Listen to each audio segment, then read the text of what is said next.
You might ask, what impact did the sinking of the Titanic have on the building of future boats?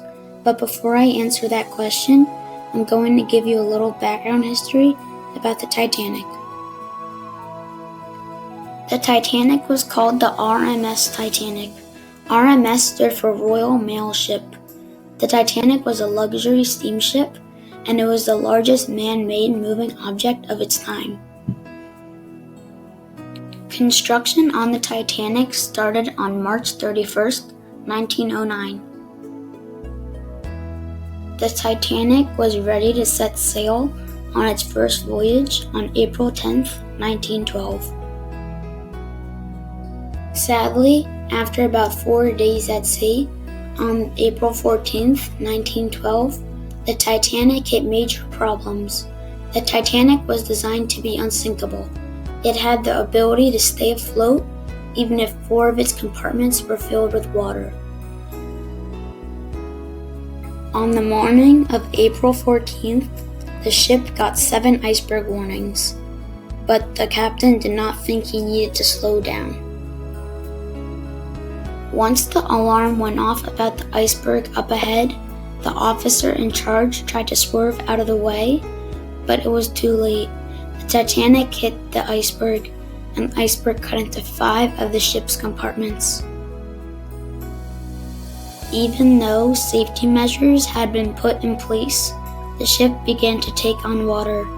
The ship had watertight bulkheads separating the cabins, but the bulkheads did not go up to the top of the ceiling. As the weight of the water filled up the compartments, the boat began to lower into the bow area. The water spilled into undamaged compartments, and eventually the boat sank, killing 1,500 men, women, and children aboard.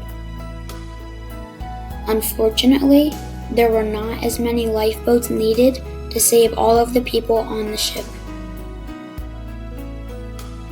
The designers of the Titanic did not include as many lifeboats as necessary because they didn't want people to think the ship was sinkable, and they didn't want the many lifeboats to block the view of the ocean. After the Titanic sank, people began to think about what type of education you need in order to build a safe ship.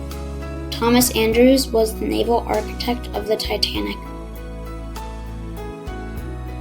He was also the nephew of the owner of the Harland and Wolff Shipbuilding Company.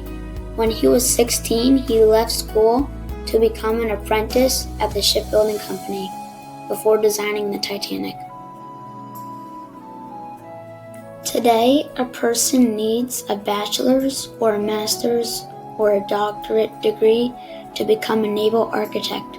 Students must receive a degree in naval architecture and marine engineering before designing a ship.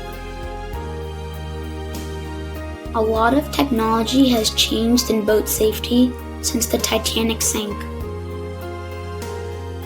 After the tragedy of the Titanic, the invention of 24-hour radio watch meant that a ship is in contact with vessels in its vicinity and onshore radio stations 24 hours a day. Ships today have radar, sonar, and computers to help with safety. Also, the invention of International Ice Patrol monitors icebergs from the air and from the sea that could cause danger to ships. Distress rockets were also created to be a sign for help. The people of England and America were outraged that there were not enough lifeboats on the Titanic to save everyone aboard. After the ship sank, there was the first international conference for safety of life at sea, which was held in London. The conference was to create safety regulations for all ships. They decided all ships required enough lifeboats to fit all passengers and crew of any ship. Also, lifeboat drills became mandatory, and all ships carrying 50 or more people must have 24-hour radio watch. In conclusion, the sinking of the Titanic had a large and lasting impact on the building of future boats and ships.